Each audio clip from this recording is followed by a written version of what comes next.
क्या आपने कभी सोचा है कि एक छोटा सा सेल धीरे धीरे एक पूरा बेबी कैसे बन जाता है? आइए समझते हैं इस अमेजिंग जर्नी को। सब कुछ शुरू होता है स्पर्म से, जो मेल बॉडी में बनते हैं और माइक्रोस्कोपिक लेवल पर लाखों की संख्या में मौजूद होते हैं। फीमेल बॉडी में हर महीने एक एग रिलीज होता है जिसे ओवम कहा जाता है, और यही एग आगे चलकर बेबी बनने की शुरुआत करता है। जब स्पर्म फीमेल बॉडी में एंटर करते हैं तो लाखों स्पर्म एग तक पहुंचने की कोशिश करते हैं, लेकिन सिर्फ एक ही सफल हो पाता है। जब एक स्पर्म एग के साथ मिल जाता है तो फर्टिलाइजेशन होता है और यहीं से एक नई लाइफ की शुरुआत होती है। फर्टिलाइजेशन के बाद एक सिंगल सेल बनता है जिसे जाइगोट कहते हैं। यही सेल आगे डिवाइड होकर बेबी बनता है। फर्टिलाइजेशन के बाद बना यह सिंगल सेल यानी जाइगोट बहुत तेजी से डिवाइड होना शुरू कर देता है। कुछ ही घंटों में यह 2, फिर 4 और फिर कई सेल्स में बदल जाता है और यहीं से एक नई लाइफ का डेवलपमेंट शुरू होता है। ये सेल्स का छोटा सा समूह धीरे धीरे फैलोपियन ट्यूब के जरिए यूट्रस की तरफ बढ़ता है। यह सफर बहुत महत्वपूर्ण होता है क्योंकि यहीं से आगे बेबी के सही डेवलपमेंट की शुरुआत होती है। जब यह स्ट्रक्चर यूट्रस तक पहुंचता है तो यह उसकी इनर वॉल से अटैच हो जाता है। इस प्रोसेस को इम्प्लांटेशन कहा जाता है और यही वह स्टेज है जहां से प्रेगनेंसी ऑफिशियली शुरू होती है। इम्प्लांटेशन के बाद ये सेल्स धीरे धीरे एम्ब्रियो में बदलने लगते हैं और इसके अंदर अलग अलग लेयर्स बनने लगती हैं, जो आगे चलकर शरीर के अलग अलग पार्ट्स बनाती हैं। कुछ ही हफ्तों के अंदर एम्ब्रियो के अंदर एक छोटा सा हार्ट डेवलप होने लगता है और धीरे धीरे उसकी पहली हार्ट बीट शुरू हो जाती है, जो लाइफ का सबसे खास संकेत होती है। इसके साथ ही बेबी का ब्रेन और नर्वस सिस्टम भी डेवलप होने लगता है। धीरे धीरे बॉडी के सिग्नल्स बनने लगते हैं जो आगे चलकर मूवमेंट और सेंसिंग को कंट्रोल करते हैं। अब एम्ब्रियो के छोटे छोटे हाथ और पैर बनने लगते हैं। शुरुआत में यह बहुत छोटे होते हैं, लेकिन धीरे धीरे इनका आकार बढ़ता जाता है। इसी दौरान प्लेसेंटा भी डेवलप होता है, जो मदर और बेबी के बीच कनेक्शन बनाता है और बेबी को जरूरी न्यूट्रिएंट्स और ऑक्सीजन पहुंचाता है। अब बेबी तेजी से ग्रो करने लगता है। हर दिन उसके शरीर में नए बदलाव होते हैं और धीरे धीरे वह एक कंप्लीट ह्यूमन शेप लेने लगता है। अब एम्ब्रियो वूम के अंदर सुरक्षित वातावरण में ग्रो करता है। इसके चारों तरफ एमनियोटिक फ्लूइड होता है जो इसे झटकों से बचाता है और एक स्टेबल माहौल बनाए रखता है। यह एक प्लेसेंटा और बेबी के बीच ब्लड वेसल्स का नेटवर्क बनता है।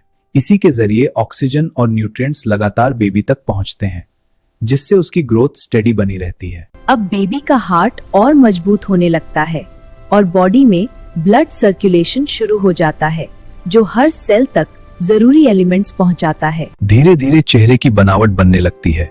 आंखों, नाक और होठों का शेप डेवलप होता है और बेबी का चेहरा पहचान में आने लगता है।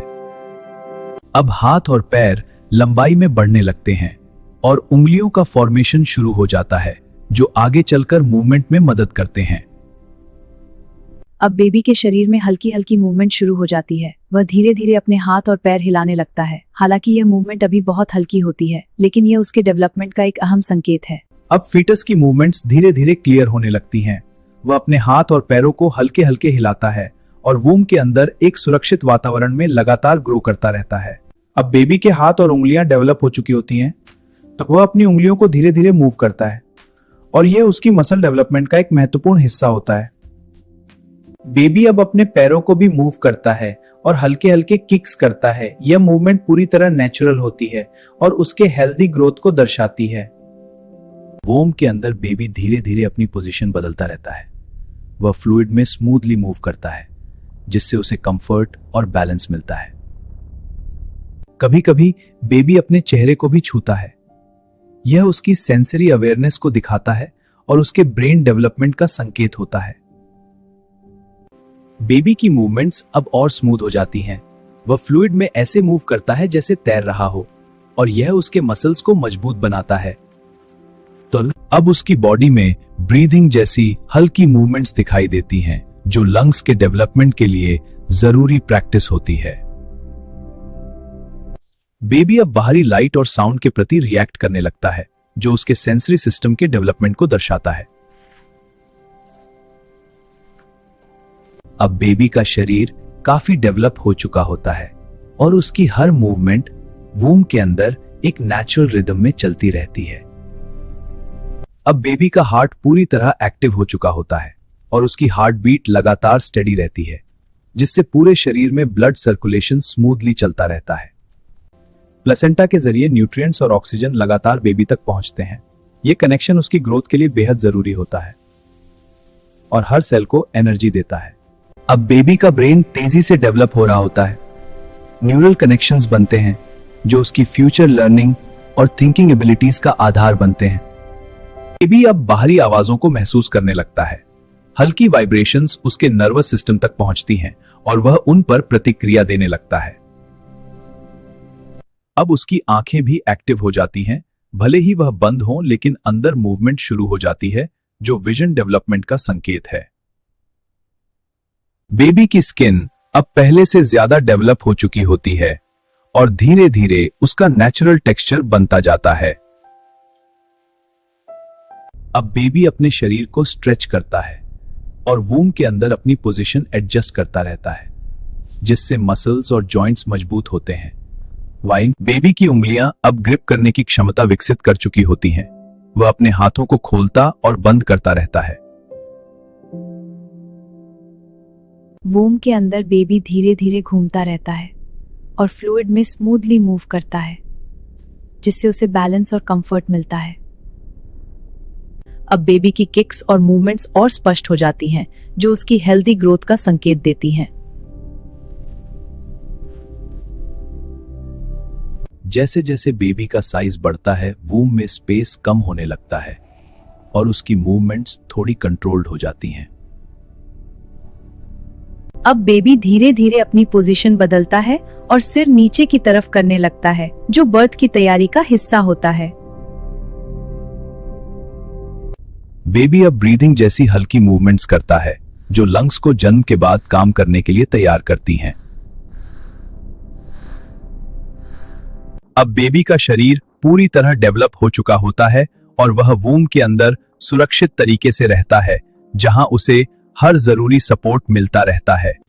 उसकी हर मूवमेंट अब एक रिदम में होती है, जो उसके हेल्दी डेवलपमेंट को दर्शाती है, और यह प्रोसेस लगातार चलता रहता है।